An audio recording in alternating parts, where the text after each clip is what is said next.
নমস্কার বন্ধুরা, কেমন আছেন সবাই? আমি রিঙ্কু শখের রান্নাঘরে আপনাকে সবার নিমন্ত্রণ। আজকে বানাবো স্বাস্থ্যকর চিড়া দিয়ে চিড়ার প্যানকেক, মশলা প্যানকেক বানাবো।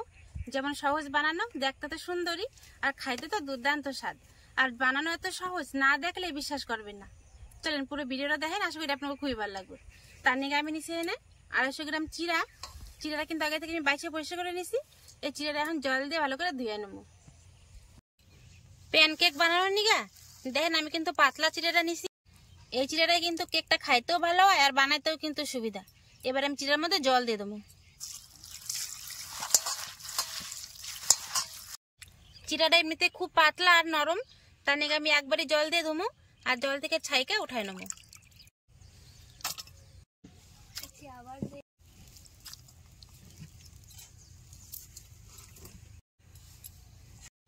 চিড়া ধোয়া হয়ে গেছে। যদি আপনারা মোটা চিড়া নেন, যদি পাতলা চিড়া না পান, তাহলে মোটা চিড়ার অবশ্যই 5 মিনিট নিয়ে ভিজায় রাখবেন, তাহলে কিন্তু হইব। এই ভিজায় রাখা চিড়াটার মধ্যে আমি কিছু মশলা দিয়ে দেবো। যেহেতু মশলা প্যানকেক বানাবো কইছি, তাই মশলা তো অবশ্যই দিতেই হইব। কি কি মশলা দিয়ে আসেন আপনার করে দেখাই। প্রথমে দেবো স্বাদ মতো নুন, অল্প করে হলুদ, অল্প করে দেবো ধনিয়ার গুঁড়ি, অল্প একটু বিট নুন, সুন্দর রঙের নিগে দেবো অল্প একটুখানি লাল লঙ্কার গুঁড়ি, 1 চামচ দেবো চিনি। এবারে দেবো পেঁয়াজ কুচি, আদা কুচি, রসুন কুচি আর দেবো স্বাদ অনুযায়ী কাঁচা লঙ্কা কুচি।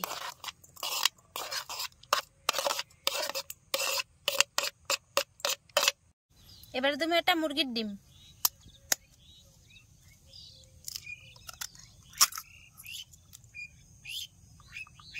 এবার সবকিছু একটা আটার সাহায্যে ভালো করে মিশাই নেবো।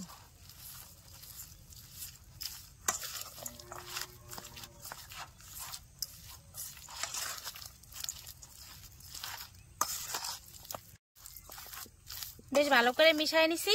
এবারে দিয়ে দেবো এর মধ্যে জল, অল্প অল্প করে জল দিয়ে বেশ ভালো করে মিশাই নেবো।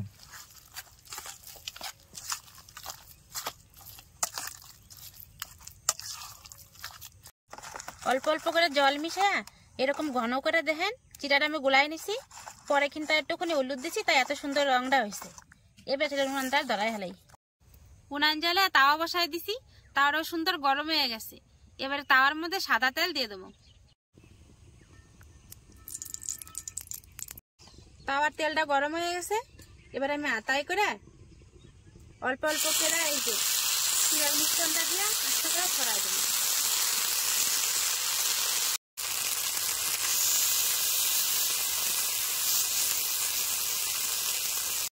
চিড়ার মিশ্রণটা তাওয়ায় দিচ্ছি, 1 মিনিট হয়ে গেছে। 1 মিনিট পরে এখন আমি কেক গুলো উল্টাই দেবো।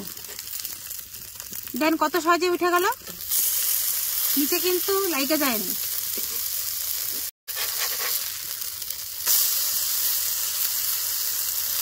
এরকম করে 2 পিঠে কিন্তু আমি লাল করে ভাজে নেবো। কেকের 2 পাশে কিন্তু ভালো মতনই দেখেন কত সুন্দর ভাজা হয়ে গেছে। আর কেকটা কিন্তু খুব নরম তুলতুলা হয়েছে। এবারে কেকগুলো নামাই নেবো।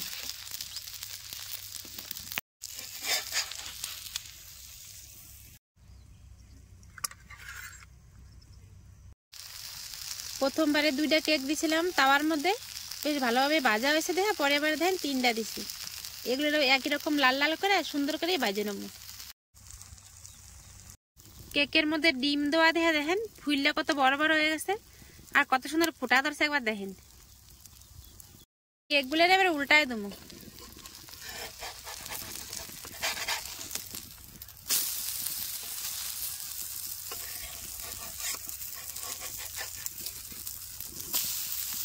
এই কেকগুলোও দেখেন আগের কেকগুলোর মধ্যে বেশ সুন্দর লাল করে ভাজে নিছি।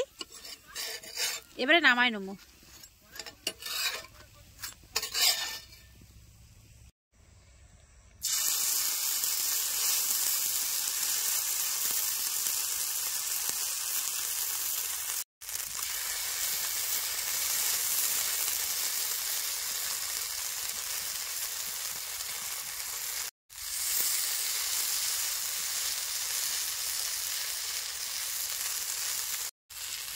ব্যাস হয়ে গেছে দেওয়া। এ করে ভাজা হলেই হয়ে যায়।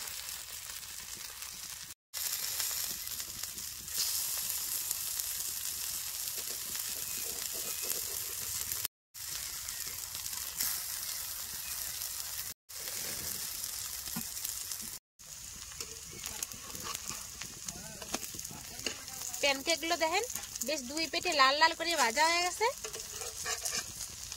এবারে নামাই নেব।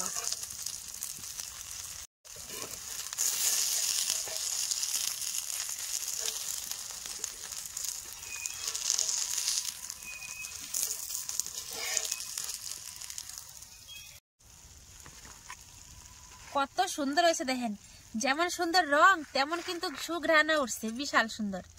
এবার চলেন খাই দেখি কেমন স্বাদ হয়েছে। আপনারা তো দেখছেনই কত সহজে মশলা প্যানকেকটা বানিয়ে ফেলাম। আপনারা চাইলে কিন্তু এটার মধ্যে সবজিও দিতে পারেন, যার যার পছন্দ মতো সবজি দিয়ে দেবেন, তাহলেও কিন্তু খাইতে অসাধারণ লাগবে।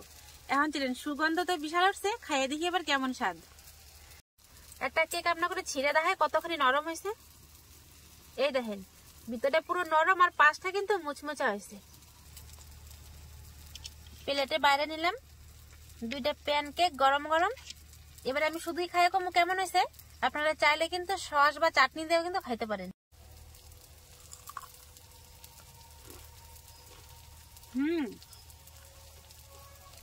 চারপাশে কি সুন্দর মুচমুচা আর ভিতরটা নরম তুলতুলা।